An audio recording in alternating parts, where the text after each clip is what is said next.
নমস্কার, বাংলার মন থেকে বলছি সন্ময় বন্দ্যোপাধ্যায়। চমকে দিলেন শুভেন্দু, সরাসরি চলে গেলেন নবান্নে। ঠিক সেই সময় তার কিছুক্ষণ আগে 11টা থেকে 11:25 মিনিটের একটা সাক্ষাৎকার ভারতবর্ষের প্রধানমন্ত্রীর সঙ্গে করলেন এ রাজ্যের মুখ্যমন্ত্রী 10 সাংসদকে নিয়ে, এ রাজ্যের কিছু নির্দিষ্ট দাবি দাওয়া নিয়ে।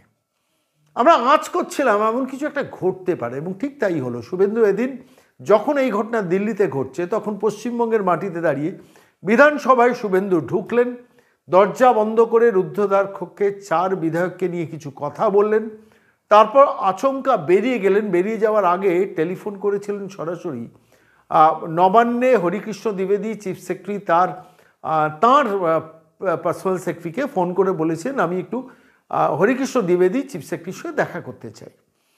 এবং তার প্রত্যুত্তরে কোনো নির্দিষ্ট উত্তর না পেয়ে তারপর 11:25 যখন দিল্লিতে ভারতবর্ষের প্রধানমন্ত্রীর সঙ্গে মুখ্যমন্ত্রীর বৈঠক হলো, তিনি বেরিয়ে এলেন। বেরিয়ে এসে 11:25 থেকে 10 মিনিট তিনি ভারতবর্ষের প্রধানমন্ত্রীর অফিসের বাইরে দাঁড়িয়ে সংবাদ মাধ্যমকে অ্যাড্রেস করছিলেন, কথা বলছিলেন যে কী জন্য তিনি গেছেন, প্রধানমন্ত্রী কি বলেছেন, সবটা শুনে নিলেন শুভেন্দু অধিকারী এবং বিধায়করা। শুনে নিয়ে ঠিক 11:45 গাড়ি স্টার্ট করলেন। কিন্তু গাড়ি স্টার্ট করার সময় তার গুণাক্ষরেও জানতে দিলেন না কোনো রকম পুলিশ অফিসারদের বা নির্দিষ্ট ডেস্টিনেশনটা। সরাসরি গাড়ি নিয়ে চলে গেলেন একদম নবান্নের ভিআইপি গেটে, এবং গিয়ে শেষ পর্যন্ত নাছরবান্দা শুভেন্দু বললেন, আমি হরিকৃষ্ণ দ্বিবেদী চিফ সেক্রেটারির সঙ্গে দেখা করব। যাওয়ার সময় নির্দিষ্ট কিছু প্লে কার্ড নিয়ে গিয়েছেন, যেখানে এ রাজ্যে এক্স্যাক্টলি কত টাকা দিল্লি থেকে পেয়েছে এবং বাস্তবটা কি, আর মমতা বন্দ্যোপাধ্যায় ফুলিয়ে ফাঁপিয়ে কী বলছেন, অর্থাৎ স্ট্যাটিস্টিক্সটা রেডি করে নিয়ে গিয়েছেন। আমি সমস্ত ঘটনাটা আপনাদের ব্রিফ করলাম এই কারণে যে শেষ পর্যন্ত শুভেন্দু ঢুকলেন, এবং শুভেন্দু ঢুকলেন শুধু নয়, তাঁর নাছরবান্দা মনোভাবের জন্য শেষ পর্যন্ত ওই 11:45 পর প্রায় 12:25, তার মধ্যে 15 মিনিটের জন্য হরিকৃষ্ণ দ্বিবেদী চিফ সেক্রেটারি তাঁর সঙ্গে শেষ পর্যন্ত মোলাকাত করলেন নবান্নের 13 তলায় সম্ভবত। সেই ছবিটা এই মুহূর্তে আপনারা বাংলার মনে দেখছেন। আমি এন্টায়ার ঘটনাটা আপনাদের কাছে বর্ণনা করলাম। আমি শোনাবো যেটা শুভেন্দুবাবু যখন হরিকৃষ্ণ দ্বিবেদীর সঙ্গে কথা বলছিলেন তখন কি বলেছেন এক্স্যাক্টলি, তার রিপ্রেজেন্টেশনটা, তার অডিও বার্তাটা ভাইরাল হয়েছে। আমার মনে হলো আপনাদের কাছে শোনানো দরকার। মানুষের দাবি দেওয়া নিয়ে নির্দিষ্ট কথাগুলো বললেন, যে কথাগুলো অনেক রাজনৈতিক নেতা বা অনেক বামপন্থী, কংগ্রেসি বা বিজেপির অনেক নেতা বলতে পারেন না। স্পষ্টত বললেন যে কেন্দ্রীয় সরকারের যেসব স্কিম, ধরুন উজালা, সেই উজালা আপনারা ইমপ্লিমেন্ট করতে দিচ্ছেন না, বা বিভিন্ন ধরনের বিশ্বকর্মা প্রজেক্ট সেটা ইমপ্লিমেন্ট করতে দিচ্ছেন না, বিবিধ যেসব প্রোগ্রামগুলো সেগুলোকে আপনারা রাজ্যে ইমপ্লিমেন্ট করতে দিচ্ছেন না। দ্বিতীয়ত প্রশাসনিক সভা, সরকারি খরচে যে প্রশাসনিক সভাটা এবং ডিস্ট্রিবিউশন সিস্টেম, নর্থ বেঙ্গলে গিয়ে সাম্প্রতিককালে চিফ সেক্রেটারি নিজে উপস্থিত থেকে করিয়েছেন, সেখানে বিরোধী দলের এমপি এমএলএদের ডাকছেন না বলে সামগ্রিক রিপ্রেজেন্টেশন দিয়ে চিফ সেক্রেটারিকে চেপে ধরলেন এবং মেসেজটা দিলেন যে আপনারা কেন্দ্রে গিয়ে, দিল্লিতে গিয়ে ভারতবর্ষের প্রধানমন্ত্রীকে যখন রিপ্রেজেন্টেশন দিচ্ছেন, তখন এই প্রশ্নগুলোর উত্তরও আপনাদের দিতে হবে। আমি শুধু সেই অডিওটা এসছে আমাদের কাছে, অডিওটা আপনাদের কাছে শোনাবো, কিন্তু তার আগে খুব ইম্পর্টেন্ট আমার মনে হয়েছে যে রাজনীতিতে এই যে কাউন্টার ন্যারেটিভ তৈরি করার রাজনীতিটা শুভেন্দু ক্রমাগত করে যাচ্ছেন। আপনারা দেখেছেন ক্রমাগত কাউন্টার ন্যারেটিভ তৈরি করা, এটা পশ্চিমবঙ্গের বিরোধী রাজনীতিতে বিরলতম যে স্থান, বিরলতম জায়গা।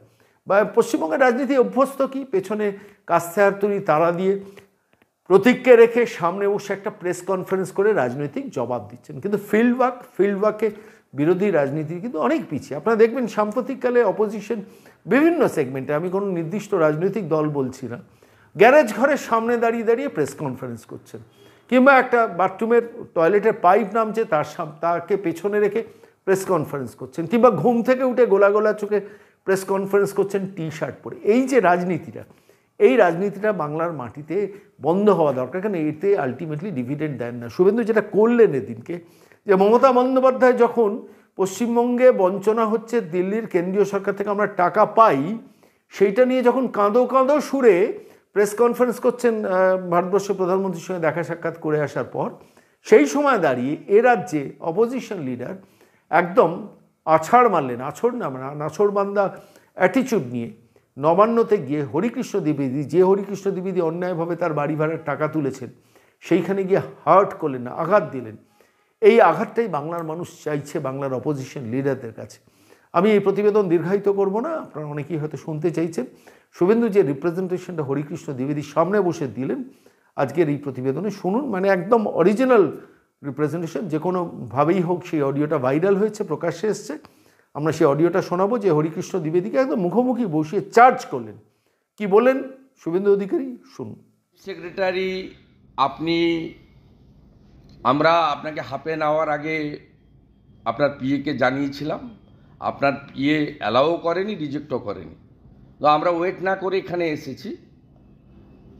আমি শুভেন্দু অধিকারী, বিরোধী দলনেতা। আমার সাথে 3 জন এমএলএ রয়েছেন, ডক্টর শঙ্কর ঘোষ, বিশাল লামা এবং শ্রীমতী চন্দনা বাউরি। আমাদের এখানে আসার উদ্দেশ্য হচ্ছে মাননীয় মুখ্যমন্ত্রী এই রাজ্য থেকে নির্বাচিত লোকসভা রাজ্যসভার কয়েকজন সাংসদকে নিয়ে সম্মানীয় প্রধানমন্ত্রীর সঙ্গে মিট করতে গেছেন রাজ্যের কিছু আর্থিক বঞ্চনার বিষয়ে ডিমান্ড নিয়ে। এটা ফেডারেল স্ট্রাকচারে, এটা নিয়ে আমার কোনো বক্তব্য নেই।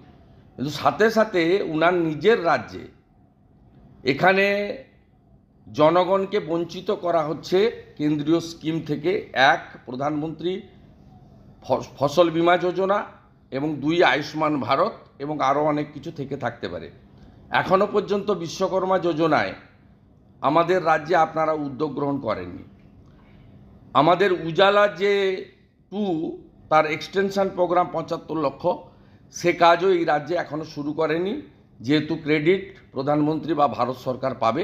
এই বিষয়ে আমাদের অভিযোগ আপনার কাছে রেখে গেলাম। সেকেন্ড ডিমান্ড হচ্ছে, আমরা রাজনৈতিক কর্মসূচিতে যেতে চাই না, ইন্টারেস্টেড নই। কিন্তু সরকারি পয়সায় প্রশাসনিক কর্মসূচিতে বিজেপি সাংসদ, বিধায়ক, নির্বাচিত পঞ্চায়েত বা পৌরসভার যে প্রতিনিধি রয়েছেন তাদেরকে কোথাও যুক্ত করা হয় না। সম্প্রতি আপনি নিজে উপস্থিত ছিলেন, আপনার সমস্ত গুরুত্বপূর্ণ প্রিন্সিপাল সেক্রেটারিরা ছিল। উত্তরবঙ্গে 4টি সরকারি খরচে পাবলিক ডিস্ট্রিবিউশন প্রোগ্রাম হয়েছে ট্যাক্স পেয়ারের টাকায়, এবং সরকারের স্কিমগুলো, সেন্ট্রাল এবং স্টেটের স্কিমগুলোতে আপনারা বেনিফিশিয়ারিদের বেনিফিট দিয়েছেন in front of public, in front of media.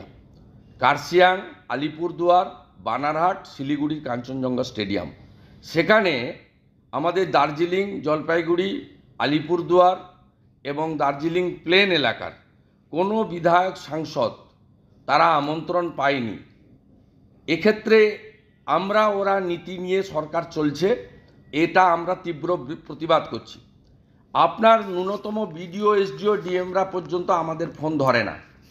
আমরা মানুষের পিপুল ম্যান্ডেটে জিতে এসেছি, অথচ আপনার প্রশাসন আমাদেরকে দেখা করা তো দূরের কথা, ফোন পর্যন্ত ধরে না। এটা একমাত্র পশ্চিমবঙ্গেই হয়। আপনারা বঞ্চনার কথা দিল্লিতে বলবেন, আর রাজ্যে নির্বাচিত প্রতিনিধিরা বিরোধী দল হওয়ার জন্য বঞ্চিত করবেন, দুটো একসঙ্গে চলতে পারে না।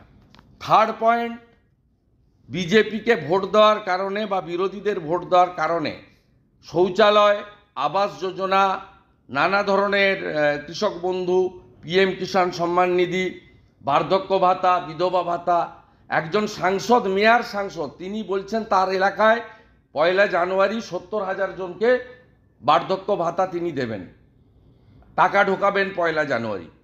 বাকি 41 জন সাংসদ বা বিধায়কদের তাহলে কি রোল? একটা সাংসদের কি কোনো ক্ষমতা আছে যে কিয়স্ক তৈরি করে বার্ধক্য ভাতার নাম নথিভুক্ত করো? একই রাজ্যে ওরা এবং দুরকম নীতি, আমরা প্রতিবাদ করে গেলাম। সরকার নির্বাচিত হয় ভোটের দ্বারা, ভোটের সময় রাজনীতি হয়, সেই কারণে এমসিসি থাকে।